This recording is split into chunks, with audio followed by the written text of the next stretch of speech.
15 अगस्त को हमारा देश आजाद हुआ। हम जिस देश में चैन की सांस रात को सोते हैं ना, हम इसलिए चैन की सांस आज रात को सो पाते हैं या सुबह जगकर अपना काम करते हैं या घंटों भर बैठकर कथा सुन सकते हैं, क्योंकि हमारे पूर्वजों ने इस देश को सुरक्षित करने के लिए बहुत मेहनत की है, बड़ी मेहनत की है। सीमा पर खड़े हुए जवान या इस देश की रक्षा करने वाले भगत सिंह, तो भक्तों इन महानुभावों ने हमारे देश के लिए जो कार्य किया और इन महानुभावों ने अपने जीवन को तबाह किया, फनाह किया, ताकि आज हम चैन से भजन कर सकते हैं, भक्ति कर सकते हैं। हम उनके लिए क्या कर सकते हैं? कुछ नहीं कर सकते। जिन लोगों ने हमारे देश को सुरक्षित रखा, उनके लिए हम कुछ नहीं कर सकते। एक चीज कर सकते हैं कि ऐसे पवित्र पर्व पर उनको याद कर सकते हैं, याद कर सकते हैं। हे मेरे वतन के लोगों, जरा आंख में भर लो पानी। जो शहीद हुए हैं उनकी जरा याद करो कुर्बान। जो शहीद हुए हैं उनकी जरा याद करो। जब घायल हुआ हिमालय, खतरे में पड़ी आजादी, जब तक थी सांस लड़े वो, जब तक थी सांस लड़े वो, फिर अपनी लाश बिछा दी। संगीन पे धर के माथा सो गए अमर बलिदानी। जो शहीद हुए हैं उनकी जरा याद करो कुर्बान। कोई सिख कोई मराठा, कोई सिख कोई मराठा, सरहद पर मरने वाला, सरहद पर मरने वाला, हर वीर था भारतवासी। जो खून गिरा पर्वत पर वो खून था हिंदुस्तान। हमारे देश के बहुत सारे नाम हैं। एक तो है भारत के भगवान ऋषभ देव के पुत्र के नाम से ये इस देश का नाम भरत, राजा भरत के नाम से भारत हुआ, ऐसा भागवत में वर्णन है। भागवत के अनुसार ऋषभ देव के पुत्र के नाम से भारत।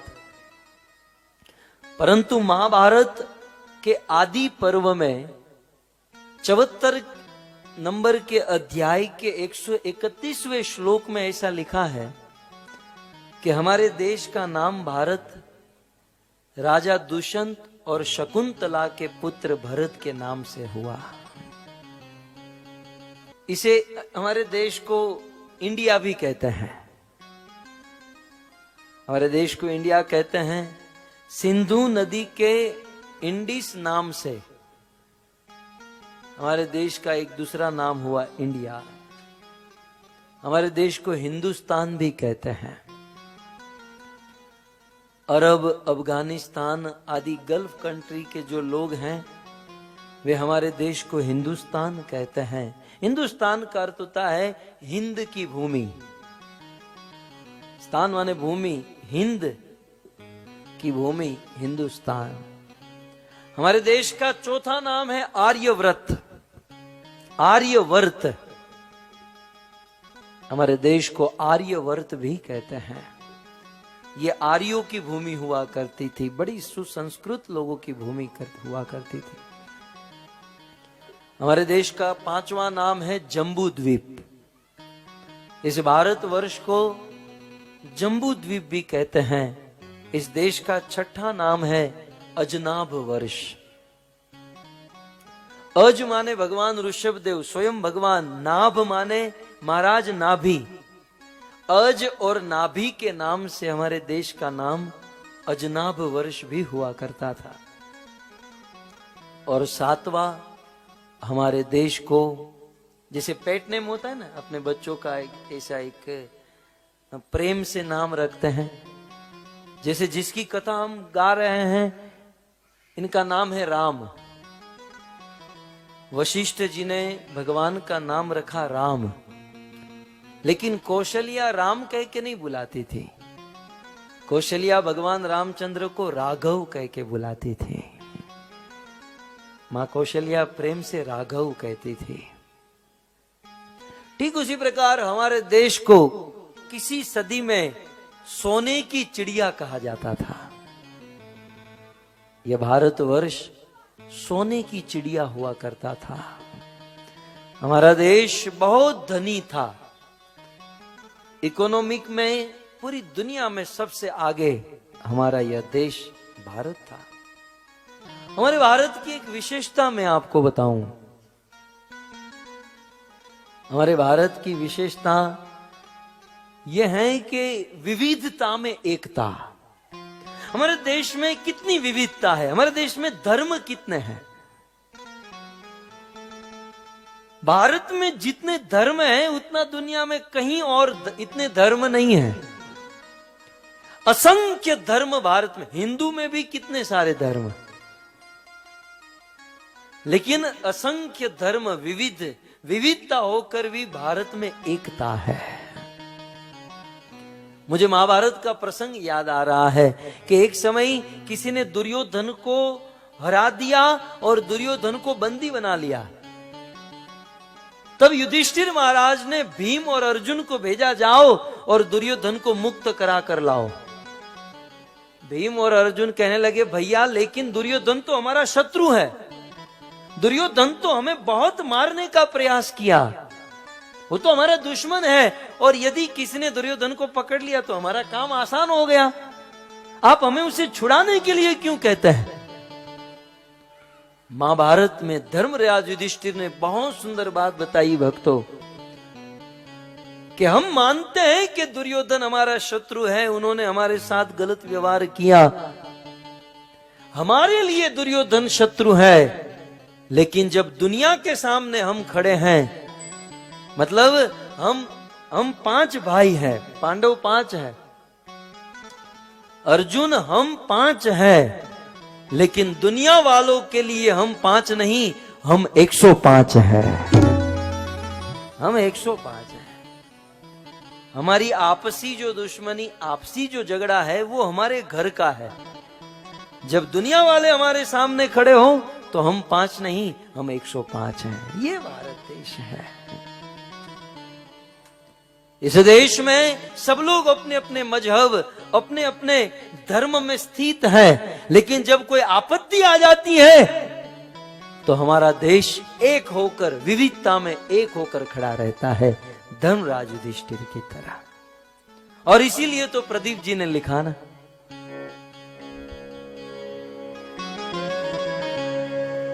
कोई सिख कोई मराठा, कोई सिख कोई मराठा, सरहद पर मरने वाला, सरहद पर मरने वाला, सरहद पर मरने वाला, हर वीर था भारतवासी। जो खून गिरा।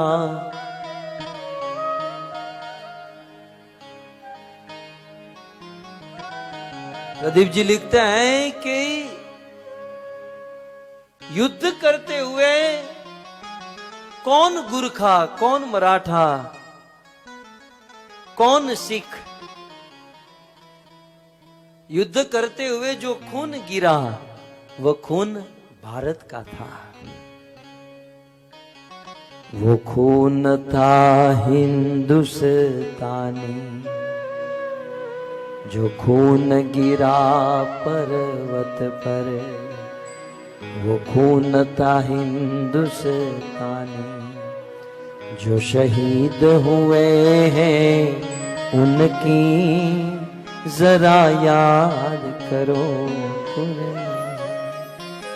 थी खून से लथपथ काया, फिर भी बंदूक उठा।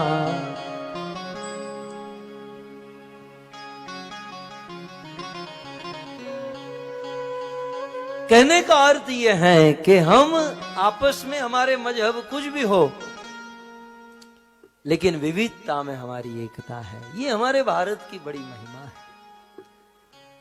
और अब आध्यात्मिक दृष्टि से बात करूं तो भगवान रामचंद्र ने कहा कि मनुष्य का जीवन मिलना और मनुष्य का जन्म, वह भी भारत में मिलना, यह जीव का सबसे बड़ा सौभाग्य है। क्योंकि भारत ही भाग्य विधाता है। सबसे बड़ा सौभाग्य क्या है? इस जीव का सबसे बड़ा सौभाग्य यह है कि भारत भूमि में मनुष्य का जन्म मिल जाए। ये मैं नहीं कहा, रामायण में भगवान रामचंद्र कहते हैं, बड़े भाग मानुष तन पावा,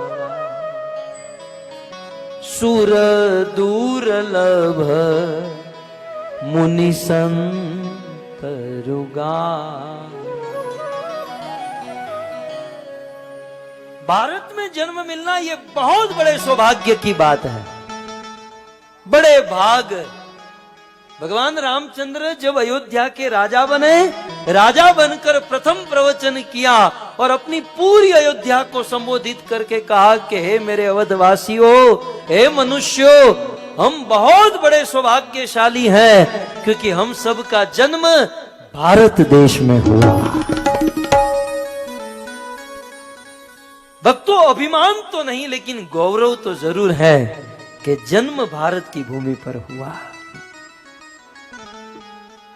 भगवान रामचंद्र ने कहा, नहीं तो विचार करो कि यदि हमारा जन्म किसी ऐसे देश में हुआ होता जहां बचपन से ही बच्चों को बकरों का गला काटना, गाय का गला काटना सिखाया जाता है, ट्रेनिंग दी जाती है, कितने कितने पाप हम कर बैठते। लेकिन धन्य है संत और शूरवीरों की भूमि, इस भारत में हमारा जन्म हुआ। इस देश ने हमें जगदीश चंद्र, सुभाष चंद्र बोस दिए। इस देश ने हमें छत्रपति शिवाजी जैसे शूरवीर प्रदान किए। इस देश ने वेदव्यास, सुखदेव, सूत जैसे, ध्रुव प्रहलाद जैसे भक्त दिए। क्या नहीं दिया इस देश ने। विदेशों में आज अमेरिका, यूरोप, जो बड़े बड़े डॉक्टर या बड़े बड़े इंजीनियर की पोस्ट पर जो बैठे हैं, वे सब हमारे भारतीय बैठे हैं। ज्ञान, एजुकेशन, सब कुछ इस देश में है। इसलिए तो भगवान रामचंद्र ने कहा, बड़े भाग, भाग माने भाग्य है हमारा कि मानुष्य तन, एक तो मनुष्य का शरीर, ऊपर से भारत देश में जन्म हुआ। भक्तों, क्या कहूं, भागवत के 5वें स्कंद में स्वर्ग में रहने वाले देवता स्वर्ग में रहकर भगवान से निरंतर प्रार्थना करते हैं, प्रभु ये देव शरीर प्राप्त करके तो हम घाटे में रह गए। भले हम लोग स्वर्ग में हैं, तेतम भूतवा स्वर्ग लोकम विशालम, यहां पर सुख है, आनंद है, लेकिन प्रभु यहां आपकी कथा नहीं है, आपकी भक्ति नहीं है प्रभु, यहां मुक्ति नहीं है।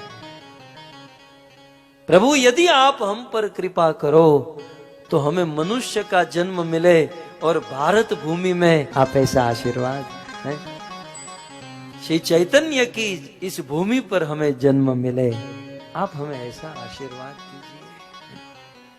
सो भारत का अर्थ होता है ज्ञान में रत रहना, और हम सब का धर्म है कि हम ज्ञान में रत रहे, और प्रत्येक भारतीय का धर्म है कि स्वयं ज्ञान अर्जन करे और अन्यों को ज्ञान प्रदान करे, अन्यों को ज्ञान प्रदान करे। श्री चैतन्य महाप्रभु ने कहा, भारत भूमि ते हैल मनुष्य जन्म यार। इस भारत जैसी भूमि पर जब हमारा मनुष्य जन्म मिला है तो जन्म सार्थक कोरी कर पर उपकार। तो पहले हम अपना जन्म सार्थक करें, ज्ञानी बने, ज्ञान ग्रहण करें और कर पर उपकार। अब जब हमारे पास ही ज्ञान नहीं है तो दूसरों पर क्या खाक उपकार करेंगे? कुछ लोग कुछ ब्राह्मणों के पास जाते हैं, कुछ ऐसे तथाकथित गुरुओं के पास जाते हैं, हे गुरु जी कुछ कृपा कीजिए। गुरु खैनी खा रहा है, गुरु को गांजा पिए बिना आंख नहीं खुलती है, वो ज्ञान क्या खाक जाड़ेगा?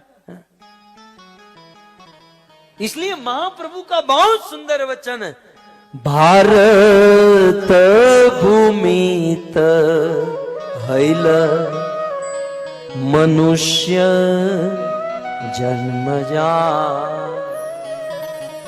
जब भारत में ही जन्म हुआ है तब जन्म सार्थक करी कर पर उपकार। हमारे सदग्रंथ चैतन्य चरितामृत में भी भारत भाग्य विधाता की बात आई कि भारत भूमि में जन्म हुआ है तो पहले स्वयं ज्ञानी बने, स्वयं अपना जन्म सार्थक करे और दूसरों के ऊपर उपकार करे। एक बात आप समझ लीजिएगा कि भारतीय होने का प्रमाण क्या है। हम लोग भारतीय हैं, इसका प्रमाण क्या है? एक ही प्रमाण कि भारत का आदमी अपने लिए नहीं जिएगा, वो दूसरों के लिए जिएगा। भारत का आदमी अपने लिए नहीं जीता। कुछ लोग कहते ना कि देखो हम किसी का बुरा नहीं करते, बुरा नहीं सोचते, बुरा नहीं किसी का ये करते, हम हमारी पत्नी का ध्यान रखते हैं, बच्चों का ध्यान रखते हैं, हमने हमारा कर लिया है, ये तो कुत्ता भी करता है। तूने कौन सा बड़ा काम कर लिया? अपने शरीर का ख्याल रखना, अपनी पत्नी अपने बच्चों का ध्यान रखना, ये तो पशु भी करते हैं। कली पावन अवतार चैतन्य महाप्रभु ने कहा, जन्म सार्थक करी कर पर उपकार। मनुष्य जीवन मिला है और इस भारत भूमि भारत देश में जब इतना सुंदर मनुष्य जन्म मिला है तो हम सबका कर्तव्य है हम दूसरों के ऊपर उपकार करें। अपने लिए तो सब लोग जीते हैं, अपने लिए जीना कोई बड़ी बात नहीं है। भक्तों, इस संसार में कुछ करके जाना चाहते हो, इतिहास के पत्तों पर अपना नाम दर्ज करना चाहते हो, तो परोपकार कीजिए, दूसरों के लिए जीकर देखिए। रात दिन अपने शरीर को सजाना संवारना, बस अपने शरीर अपने परिवार के लिए ही मेहनत जीना। कृष्ण तो गाली देते, वो गधा है, गधा, कि बस अपने में ही पड़ा है। यस्यात्म बुद्धि, राम तो मर्यादा में है ना, बेचारे राम तो ऐसा नहीं बोलते, कृष्ण को कहे कि मर्यादा, वो तो सीधा है। मैं श्लोक में कहूं, भागवत में लिखा, यस्यात्म बुद्धि कृपणे त्रिधातु के स्वधि कलत्रा दिशु भौम इज्जति यतीर्थ बुद्धि सलिलेन करहिचित नेश्व अभिज्ञेषु स एव गो खर। खर माने गधा, जो बस अपने में ही रचा पचा रहता है। जिस समय सुखदेव गोस्वामी का जन्म हुआ ना, जानते हो आप, सुखदेव गोस्वामी का जन्म 14 वर्ष तक माता के गर्भ में रहे। और भगवान ने कहा कि सुखदेव चिंता मत करो, माया तुम्हें स्पर्श नहीं करेगी, तुम बाहर निकलो। जैसे ही सुखदेव 14 वर्ष का बालक बाहर निकला ना, सोचा कि घर पर रहूंगा तो मोह माया ममता में फंस जाऊंगा। घर छोड़कर निकल गए, भागने लगे। व्यास मुनि पीछे पीछे दौड़ रहे हैं। पुत्रेति तन्मयतिया, हा पुत्र कहां जा रहे हो, कहां जा रहे हो। बाप का हृदय कुछ आसक्ति है। गौर वन में सुखदेव जी चले गए और ब्रह्म समाधि में लीन हो गए। और व्यास मुनि पुकार रहे, बेटा कहां हो, कहां हो। सुखदेव ने जवाब नहीं दिया, लेकिन वन के वृक्ष बोल पड़े, वन के पेड़ पौधे बोल दिए, महाराज आप वापस लौट जाइए, वापस लौट जाइए। क्यों? क्योंकि महात्माओं के संतान महात्माओं के लिए नहीं, वो तो जगत का उद्धार करने के लिए होते हैं, वो तो परोपकार के लिए होते हैं। परोपकाराय वहंति नद्या, नीति में लिखा है, परोपकाराय वहंति नद्या, परोपकाराय फलंति वृक्ष, परोपकाराय सताम विभूति। संतों की विभूति, संतों की पहचान ही ये है कि जिनका जीवन दूसरों के लिए होता है। ये 250-300 के धोती कुर्ता पहनकर कोई साधु संत नहीं बनता। और यदि वहम है तो निकाल दीजिएगा।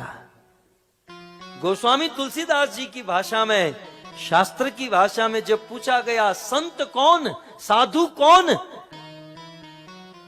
तब गोस्वामी जी कहते हैं पर उपकार वचन मन काया,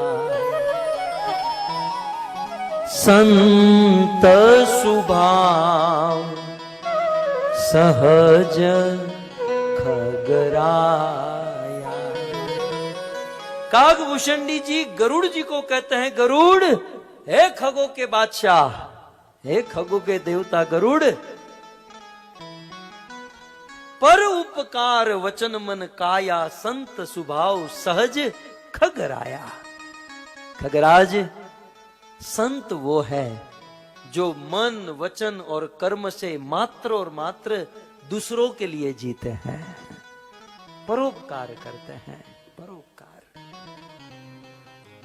उन वृक्षों ने कहा व्यास मुनि आप वापस लौट जाइए। क्यों? क्योंकि नदी में कितना जल होता है, नदी में कितना जल होता है, लेकिन कभी आपने देखा कि नदी अपना जल खुद पीती है? वो जल दूसरों के लिए होता है। गाय में कितना दूध होता है, गौ माता कितना दूध देती है, लेकिन गाय का दूध वो खुद नहीं पीती, वो दूसरों के लिए होता है।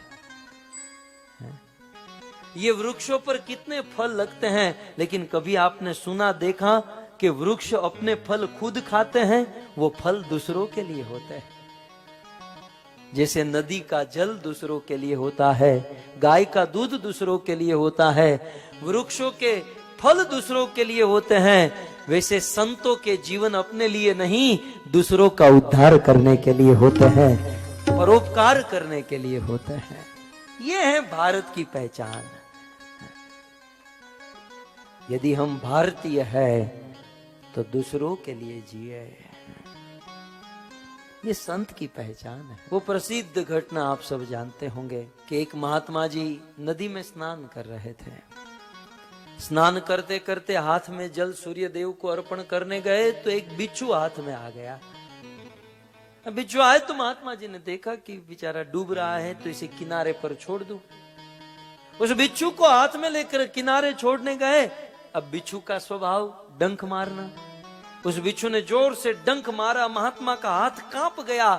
अब बिच्छू का डंक जिसे लगा है उसे पता होगा कि बिजली की तरह पूरे शरीर में दौड़ता है।